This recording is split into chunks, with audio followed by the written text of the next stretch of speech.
If you're a married woman, or one day intending to get married, I need you to stop everything right now and listen carefully to what I'm about to say. This may be the most serious and urgent message you've ever received. What I'm going to tell you is not a story made up to entertain, but a real experience, lived by me, that changed my destiny and can change yours too. I've been to hell and seen with my own eyes what happens to many women who break their vows, dishonor their husbands, and destroy the home they promised to care for. What I saw is not something you forget, and I know God brought me back to warn before it's too late. You might think these things have nothing to do with you, that hell is for much worse people or for ancient stories. But the truth is, today, thousands of good women in the eyes of the world are walking towards eternal judgment without realizing it. I know this because I was among them, living as if nothing could touch me, until I was led to see the reality that awaited me if I continued on the same path. It doesn't matter if you go to church, if you sing in the choir, if you know verses by heart. What matters is what you experience inside your home, in your marriage, in the secret of your words and actions. This is what God showed me. Heaven and hell are not decided by appearances, but by the daily choices we make and the promises we keep or break. And when life ends, there is no going back to right what was done. So I implore you not to treat this message as just another video. Listen as if your soul depends on it, because maybe it does. What I saw is hard, it is painful, and it may shock you, but it may also save your eternal life.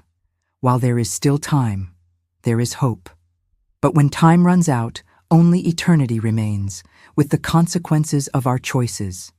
Today you will hear details that are not easy to absorb.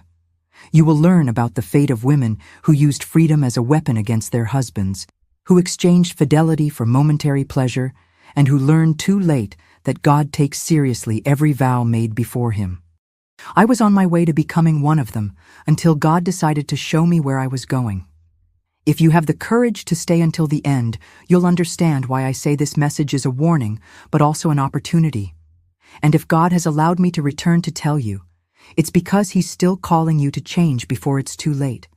Now take a deep breath and get ready, because what you're about to hear could change everything.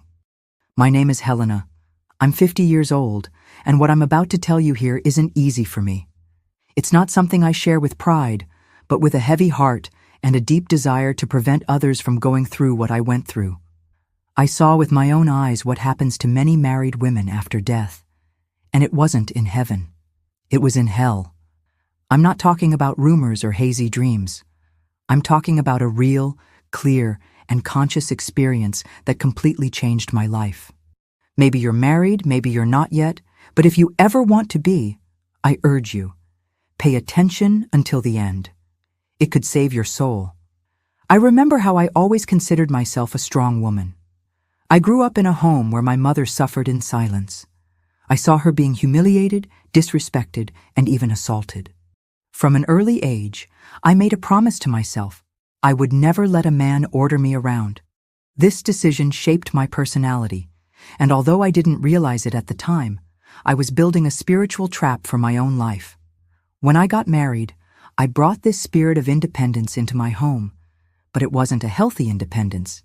It was pride, hardness, and a complete refusal to submit to or listen to my husband. At first, my husband was kind, patient, and affectionate. He didn't raise his voice, respected me, and sought my best interests. But my heart was already closed. I carried old wounds that I used as justification for not trusting him. I started talking to him in any way, disrespecting him in public and being proud of it. My friends and family called me a strong-willed woman, and I liked that image. Inside, however, there was a chasm that only grew wider. God's voice no longer found a place within me. Over time, I began seeking attention outside of my marriage. First, innocent conversations with other men. Then, dates, dinners, and finally, actual infidelity. I lied to my husband without remorse, stole money from him to spend on frivolous things, and worse, used my mistakes as proof that he wasn't man enough for me. Sin became routine, and I didn't even notice it anymore.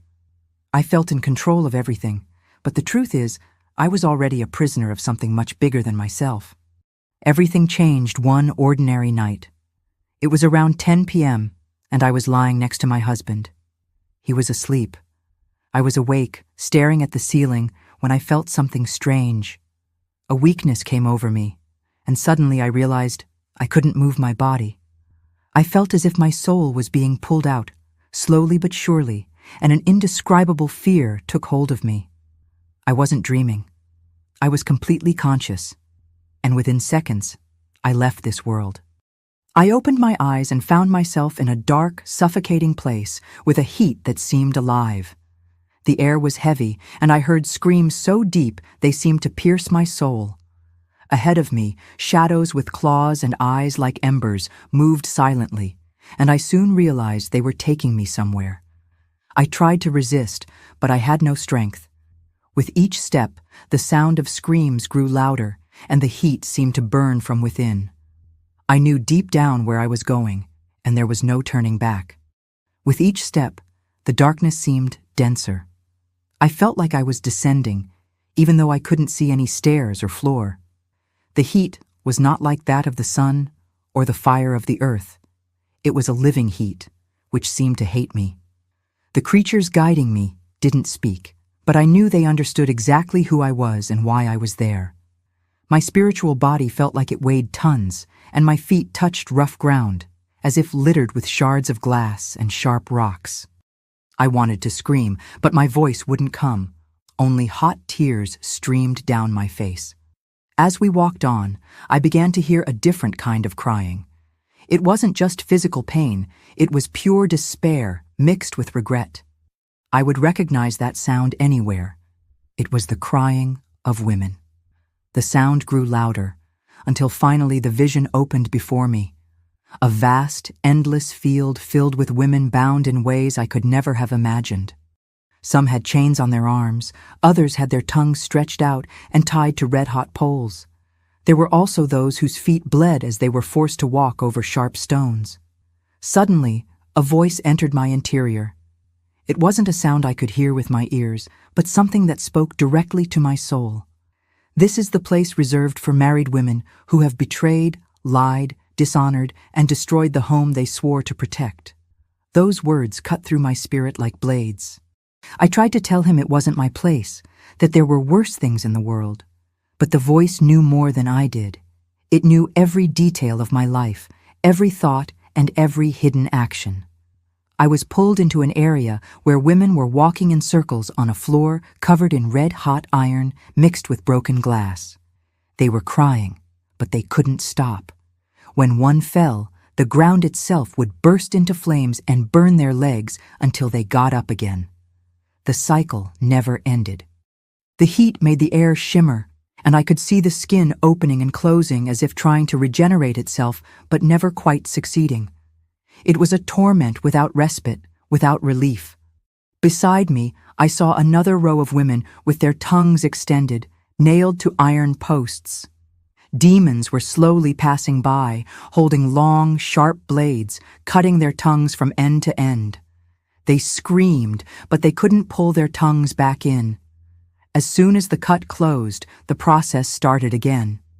I understood that these were the ones who used their words to humiliate and destroy their husbands, spreading lies and contempt within the home. Each cut was like an echo of the words they had once spoken.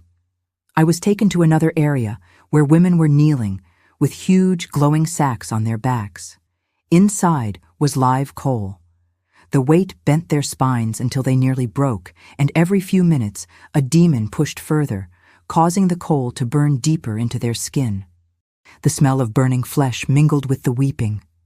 The voice inside me said, "These carry the weight of stolen riches and dishonorably won comfort." I knew in that moment I was among them. When the voice spoke for the third time, I felt as if my heart was exposed. She revealed every lie, every betrayal, and every act of pride I had hidden, not just from others, but even from myself. There was no way to argue or justify it. Faced with this truth, my excuses of, "I was hurt in the past," or "he deserved it," vanished like smoke. I knew then and there that my life had been a series of selfish choices wrapped in pride and rebellion. The voice continued, "You mocked the role of wife, turned your home into a battlefield, and used your freedom as a weapon against the man who loved you. You broke vows made before me, and there was no true repentance while there was still time." The words were firm, but not shouted. Still, they hurt more than any physical wound. It was as if each sentence were an additional weight on my soul. I looked around and saw familiar faces, women from my town, neighbors, and even acquaintances from church. Some had been considered exemplary women in the community. The pain in their eyes was not just from the physical suffering, but from the shame of being there, knowing that eternity would not give them a second chance. It made me realize that many of us live a double life, appearing holy in public, rebellious and sinful at home. As I tried to process all of this, I felt a noose tighten around my chest, as if I were being dragged into participating in the punishments. Every step I took on those sharp stones seemed to cut not only my feet, but also my memories, and they all accused me. I saw flashes of moments when I disrespected my husband out of pure pride, occasions when I lied to cover up adultery, and times when I used words as weapons to hurt. Nothing was hidden. I wanted to ask for forgiveness, but I realized something frightening. There, regret brings no comfort, because the time to change has passed. It was as if my tears were weighed down and returned to me as proof that when I had the chance to choose good, I chose evil. This realization was more painful than any visible wound, and for the first time, I felt fear not of fire, but of eternal judgment.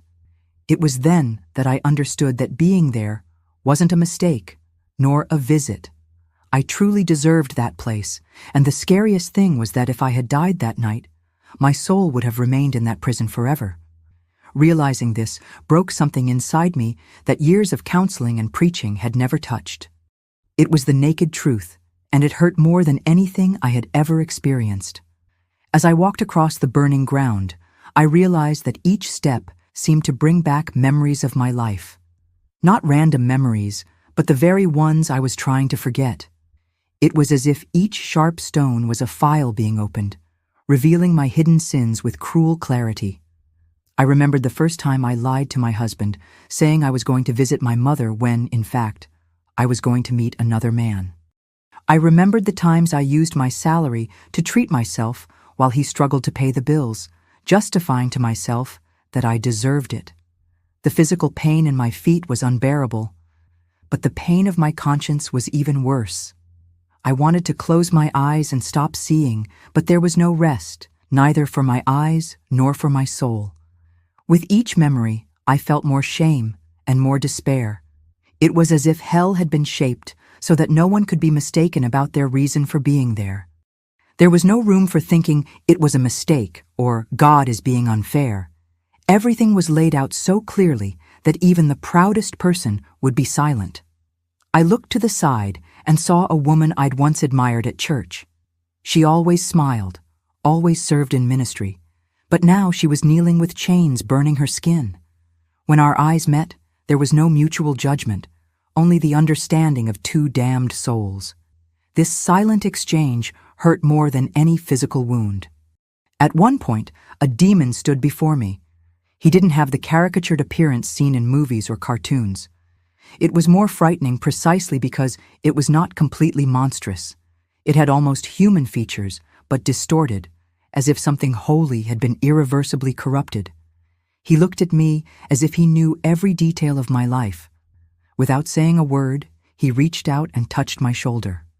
The moment he did so, I felt as if the entire weight of my sins were being placed on my shoulders, both physical and spiritual.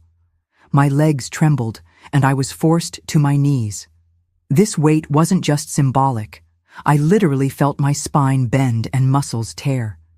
It felt like I was carrying not just sacks of coal, but every lie, every betrayal, every act of disrespect transformed into something solid, crushing my body.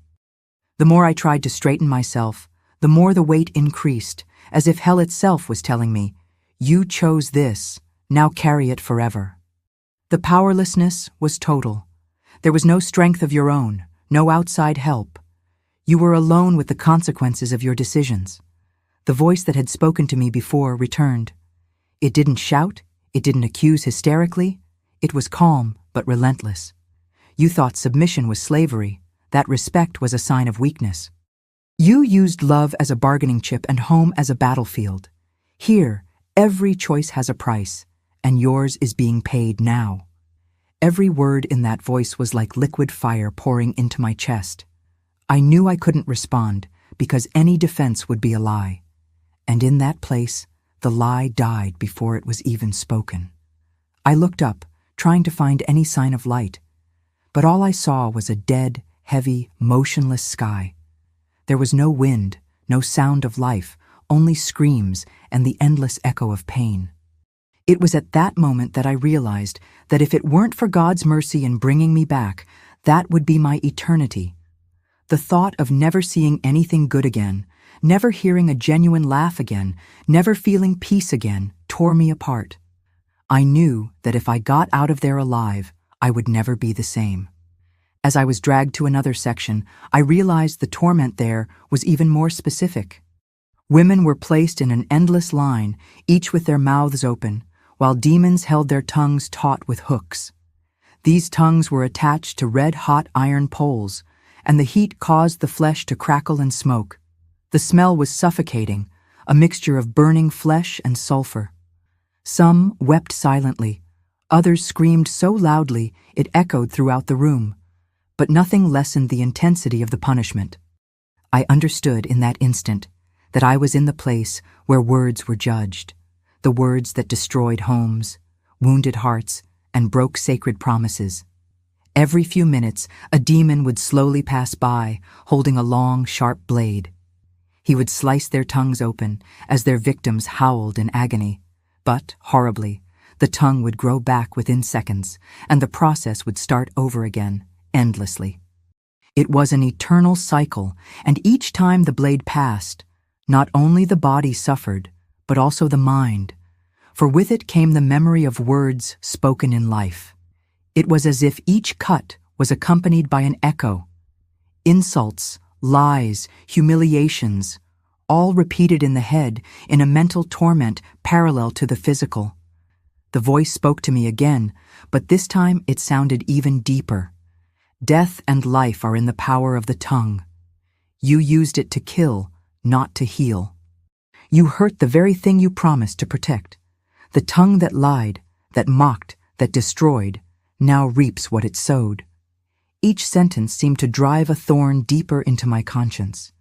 I tried to remember the times I'd used words of encouragement or love, but they were few compared to the amount of venom I'd unleashed against my husband. The shame was so deep, it felt like it was tearing pieces of my soul apart. I looked to the side and saw a woman I'd only known by sight, from the neighborhood. She'd always been sweet and kind in public, but now she was there, trapped like everyone else. Our eyes met, and in that instant, I realized that in hell, there are no masks. What you are before God is what you are eternally, without makeup, without reputation, without titles. Her suffering was identical to mine, because the criterion there was absolute truth, not the appearance we show to others. As a demon approached me with the blade, panic consumed me. I knew what was about to happen and wanted to run, but there was nowhere to run. The icy blade touched my tongue, and the pain was so intense that my vision went black for a moment. There was no death to relieve me, only an automatic return to the starting position to suffer again. The humiliation was as great as the physical pain, because each cut reminded me that my words had been used to destroy, not to build up. As the torture continued, the voice spoke once more. There is no return here, no second chance. But you, Halena, are not dead yet. This is your warning. Take it seriously, because the next time you step foot here, it will be forever. These words struck me like a thunderbolt. It was as if God, in His mercy, was still giving me an opportunity. But I knew that door wouldn't stay open forever. Leaving that area, I was led to an even darker one. Women crawled on the ground, carrying huge sacks on their backs. These sacks were made of a thick, dark material, and a reddish glow emanated from within. The heat coming out of it was so strong that it burned not only his back, but also the air around him, making every breath painful. Some wept softly, others screamed for relief, but no one came to help them. Instead, demons approached to press their weight even further against them, driving the burning coals into their flesh. I quickly understood that those bags represented everything these women had stolen. Not just material possessions, but also peace, trust, and love. Every penny taken dishonestly, every benefit obtained through deceit, every time they took advantage of their husbands to satisfy selfish desires, it was all symbolized there, transformed into weight and fire. It didn't matter whether the theft was petty or justified. In God's judgment, it was theft, and it had an eternal price. A demon approached me with a sack. When he placed it on my back, the impact knocked me to my knees. The pain was instantaneous and total. The weight was so great that it seemed to crush my soul along with my body. I tried to stand, but the heat burned from the inside out, and each attempt to lift my torso only made the bag heavier. I heard the voice say, "You carried trivialities and vanities as if they were treasures. Now you bear the true weight of what you have done." As I crawled, I could feel the coals burning through my skin and into my bones. It felt like tiny explosions were going off in my back with every step. The smell of burning flesh and cloth mingled with the sound of cracking bones, and yet there was no death, no end. It was as if time had been ripped away from there, and everything was eternal. I began to think there was no chance of getting out of that place alive. I looked ahead and saw an endless line of women, all carrying the same bags. Some were so weak they could barely crawl, but they were forced to keep going. None of them could put down the weight, not even for a second. A demon that tried to alleviate the suffering simply did not exist. Everyone was there to ensure that the pain was constant. It was a perfect system of punishment, where guilt became the raw material for torment. The voice spoke once more, and this time there was greater gravity. Hell is not just fire. It is justice without mercy. While you live, there is a cross to bear and forgiveness to receive. Here, there is only the weight of what you chose. Remember that. Those words burned more than coal on my back, because they showed me that the life I still had was the only chance to escape that fate. Just when I thought I'd seen the worst, I was taken to a place that seemed different from the other sectors. The ground was dry and cracked, as if a river had flowed through there millennia ago and evaporated, leaving only deep fissures. The air smelled of mold mixed with old blood, and a thick fog covered everything, making it difficult to see. There were no constant screams here, but a heavy silence that seemed to crush my chest. As I walked, I realized that in the walls of that valley there were like invisible screens, and in them I began to see scenes from my life. They weren't random memories, they were crucial moments, decisions that changed the course of my life. I saw the first time I looked at another man with desire, even though I was already married. I saw the day I decided to hide money my husband had given me to pay bills and use it for myself. I saw every harsh word I chose, every gesture of contempt, every silent betrayal he never knew about. It was as if hell were a courtroom, and these memories were the irrefutable proof of my conviction. I tried to close my eyes, but I realized that even that wasn't possible. My eyelids simply wouldn't obey. What made it unbearable was not just reviewing what I did, but feeling the same emotions again as when I did it.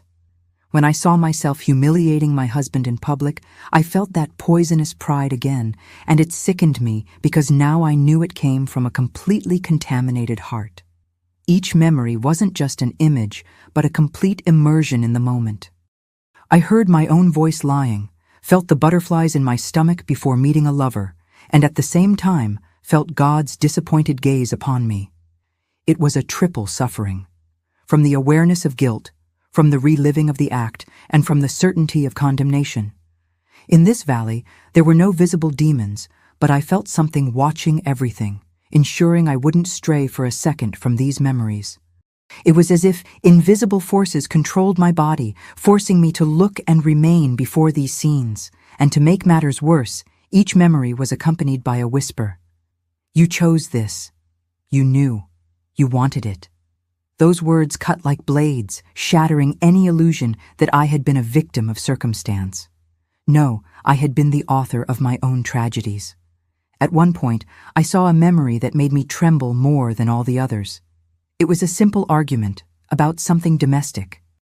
My husband was calm, trying to resolve the issue, but I was filled with pride and anger. I remember saying, "You don't rule me. I don't need you for anything." Hearing it again in the valley, I realized it wasn't just marital rebellion. It was a direct affront to the role God had established for marriage.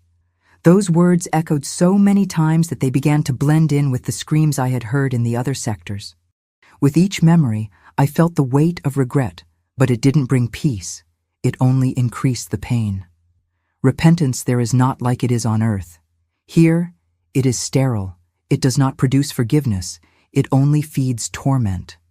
And that was the cruelest part. The memory of what I could have done differently didn't come to give me hope, but to show me that the opportunity had passed forever. Time, something so abundant in life, was now a non-existent commodity, and this made each memory seem more suffocating. It was then that the voice spoke again, but this time with a deeper tone. Helena, you are still alive. This is the valley where many remain forever, reliving every wrong decision until eternity is over. I brought you here so you can see where your path ends if you don't change. Come back and no longer use your past as an excuse to continue sinning. Those words didn't ease the pain, but they lit a small flame of possibility within me. I knew that if I went back, I would have to change radically. And for the first time since I arrived there, I began to yearn to leave that place with all my might. I was pulled out of the valley of memories, and before I could breathe, I found myself in a long, narrow hallway. The walls were high and covered in inscriptions that glowed red, as if they were alive. As I got closer, I realized that these inscriptions were vows and promises people had made to God and broken. I recognized some of the phrases as those I spoke at the altar on my wedding day. I promise to be faithful in sickness and in health, for better or for worse. But now, those words held no beauty. They were flaming accusations against me. The hallway floor was made of a sticky, hot substance that stuck to my feet and seemed to pull me down with each step. I struggled forward and noticed that, at every door along the aisle, women were trapped, repeating over and over the vows they had broken, like a bitter echo of the day they had first spoken them.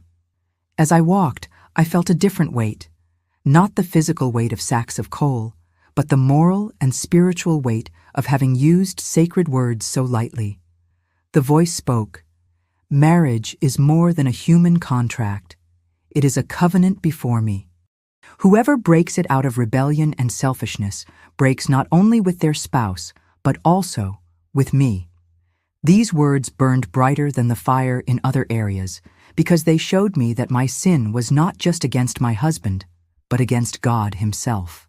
I passed a door where a woman repeated, weeping, "I promised to honor you, but I chose to humiliate you." The pain on her face was the same as I felt inside.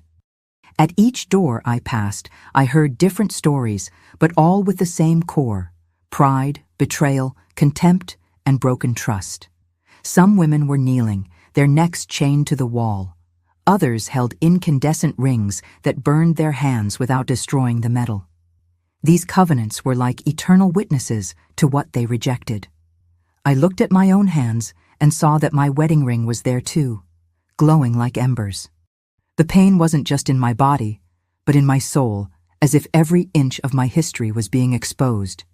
Suddenly, the corridor closed behind me, and I realized there was no turning back. The only option was to keep going. The sound of the women repeating their vows grew louder, forming a sort of dirge that echoed throughout the room. Each voice seemed to enter my heart like a direct accusation. "You also promised. You also broke it." I had no way to defend myself because I knew it was true. The walls seemed to close in, and the heat increased with every step. Sweat streamed down my face, mixing with tears, and each drop felt like a testament to my guilt. When I finally reached the end of the hallway, I found a closed gate, filled with light so intense it hurt to look at. The voice spoke again. "These vows were made in my presence. I do not forget. But you still breathe, and as long as there is life, there is a chance for redemption.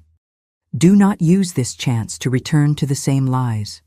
The words echoed inside me like a hammer blow, and I knew that what I was being shown was not only condemnation, but also a final warning. This corridor was an eternal memorial to the promises I had broken, and seeing it left me more broken than any other punishment. I fell to my knees at the gate, exhausted, without the physical or emotional strength to continue.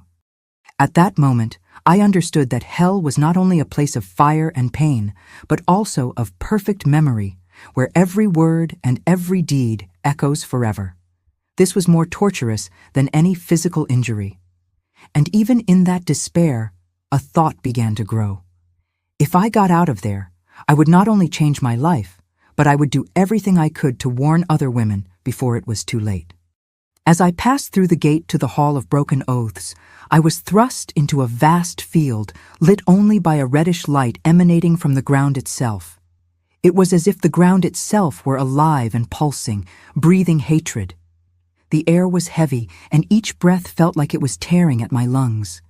In the center of the field stood rows and rows of women, all with their faces held high, their expressions a mix of anger and despair. Their necks were bound by iron collars that glowed red-hot, and each time they tried to bow their heads in humility, the iron contracted, burning them until they screamed. The voice, which now seemed closer, said, "Here are those who have never bowed, neither before me nor before the truth." I understood instantly. This was the field of pride. As I walked among them, I noticed that they all had a proud posture, but their eyes betrayed endless pain. Pride, which in life seemed like strength, was now a chain that kept them standing against their will, burning without ceasing. Some tried to free themselves from their collars, but the more they pulled, the deeper the glowing metal penetrated their flesh. I recognized gestures that had once been mine. The look of contempt, the frown upon correction, the refusal to admit error. It was like looking into a mirror that reflected not one's physical appearance, but the essence of one's soul. In a corner, I saw a woman kneeling, desperately trying to lower her head, but the necklace burned so fiercely that chunks of skin and muscle were peeling away. She wept, but she couldn't stop resisting. The voice explained to me, "Pride is more than exalting yourself. It is refusing to be molded by me. Here, it becomes your own prison." These words hit me hard because I knew I had often rejected God's correction, choosing instead to follow my own will. And now I saw clearly where that led. The field seemed endless. With every step, more women appeared, wearing the same necklaces and the same rigid posture. Some were young, some old, but they all shared the same fate.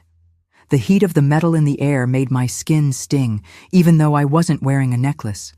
I felt like the environment itself wanted to remind me that if I went back to my life and didn't abandon my pride, that would be my place forever. This awareness was so heavy that I felt my legs tremble, not from physical pain, but from fear. I knew that to get out of there, I needed to admit something that I had never even told myself. I was proud, and it was killing me spiritually. As this thought formed, the voice spoke. "Acknowledging is not the end. Submitting is the beginning." That sentence was etched like fire in my mind. It was clear that it wasn't enough to be afraid of hell. I had to completely renounce the behavior that led me there. As I left that field, I looked back and saw the endless rows of women trapped by pride. The sound of their screams and the smell of burning flesh lingered within me. I knew this memory would haunt me for the rest of my life, not to condemn me, but to keep me alert. And I silently promised that if I ever had the chance to return, I would never again let pride direct my actions or words. Soon after, I was taken to a small, almost claustrophobic space. The walls were mirrored, but they didn't reflect my physical appearance. Instead, they showed my soul as it truly was, a tangle of wounds, dark spots, and heavy chains. It was impossible to look away. With every second, more images appeared on the surface, scenes of when I chose to hurt instead of forgive, when I lied to cover up my mistake, when I treated my husband like an enemy. There was no escape. It was me, naked before the truth. I tried to move away from one of the walls, but the floor seemed to move with me, pushing me ever closer to the reflection. It was as if the environment itself was saying, "Face it, don't run away." I saw the exact moment I chose to betray, and felt again the rush of adrenaline mixed with guilt. But now, unlike before, there was no pleasure, just the stark vision of how my soul deteriorated with each wrong decision. The voice came softer this time, but still firm. "This is the mirror that every man and woman will see before me. Here there is no spiritual makeup, no disguise. What you are is what appears." This statement cut me deep because I realized that many of the things I presented as virtues were actually a facade to hide rot. The charity I displayed to be seen, the humility that was merely convenience. It was all there, exposed. I began to cry and whispered to God to give me a second chance. But the voice answered, "You are not dead yet. This is for you to see now and decide. When the final day comes, there will be no choice, only consequence." The weight of those words left me breathless. It was as if an invisible door had opened before me, not for me to leave, but for me to understand that there was still a decision to be made while I was alive. The mirror continued to show me, but something changed. Instead of just seeing what I was, I began to see what I could be if I truly repented. I saw a healed version of myself, with marks that didn't condemn me but testified to God's grace. I understood that this image was not guaranteed, but a real possibility if I chose to radically change. This gave me a mixture of hope and fear. When the mirror finally went out and the walls turned black, I felt like something in me had been irreversibly broken.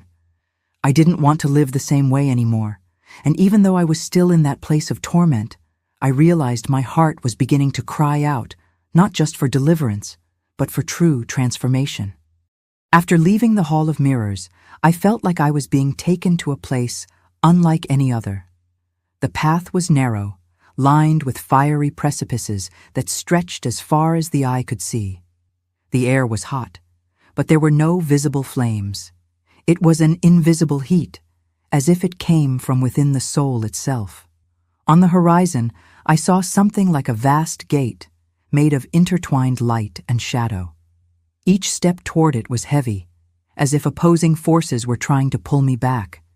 I knew this was a border, not of hell, but of my destiny. The voice that had accompanied me throughout the journey was silent now, and this silence filled me with more apprehension than any cry of condemnation. As I approached the gate, I began to hear sounds coming from inside. Laughter, singing, and something that sounded like music, but with such pure harmony that my tears began to fall uncontrollably. It was a sound I hadn't heard in years, a sound that reminded me of moments of peace with God before sin drove me away. My legs trembled, not from pain or fear, but from the knowledge that I stood on a threshold between two eternities, and that there was still a chance to choose. Behind me, the screams and torments I had witnessed seemed to beckon me back, as if hell itself didn't want to lose a soul about to escape. Suddenly, I felt pressure on my back, like invisible hands trying to push me back. The weight was so real that my feet began to slide, bringing me closer to the precipice. I looked back and saw shadows moving quickly, with claws outstretched and eyes like embers. Instinct made me scream the name of Jesus with all my remaining strength. The instant I did, a wave of light shot out from the gate and struck the shadows, driving them back with screams that echoed like thunder. The voice spoke again, this time with a firmness that left no room for doubt. This is the point where many turn back because they don't want to pay the price of change. You've seen what awaits you if you stay the way you are. Now decide, life or death, heaven or hell. Each word reverberated within me as if written in fire on my heart. I knew I couldn't walk through that gate carrying pride, lies, and infidelity with me. They had to die before I could pass. I took a deep breath and, with trembling hands, began to declare aloud that I renounced each sin, name by name. I felt as if invisible chains were being ripped from me, one by one, burning as they loosened. The pain was intense, but at the same time liberating. Behind me, the screams of hell intensified, as if trying to drown out my resolve, but I continued until there was nothing left to confess. When I finished, the light from the gate intensified, and without me having to push, it began to slowly open. A gentle wind, the first I had felt since arriving here, touched my face, bringing with it an indescribable scent. I knew that if I took the next step, I would not only get out of there, but I would have the chance to come back to life and warn others about what I saw.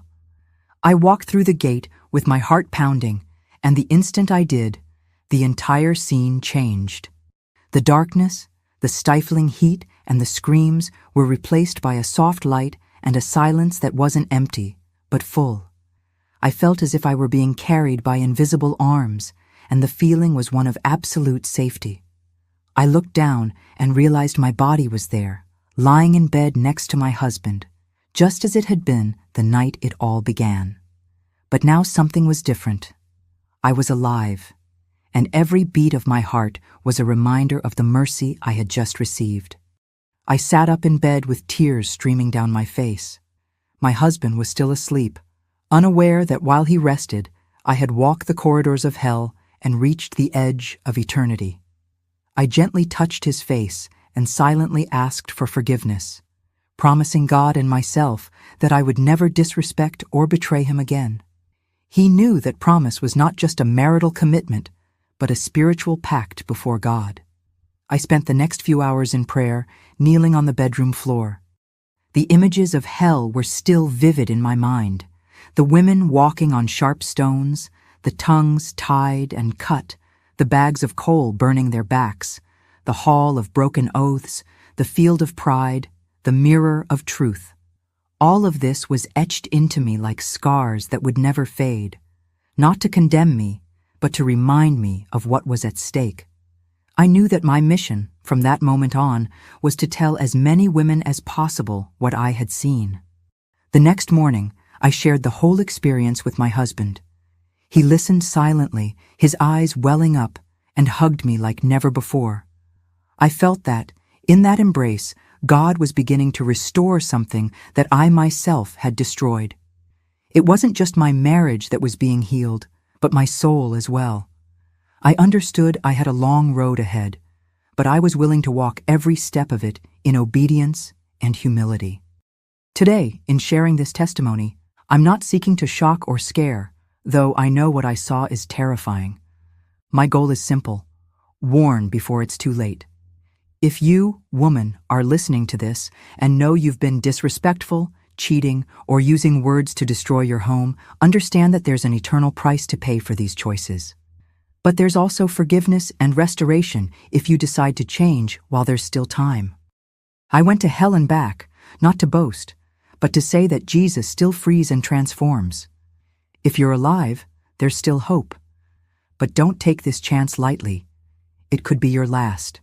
Today, I choose life, and I invite you to do the same, before the chains of pride and sin close in on you forever.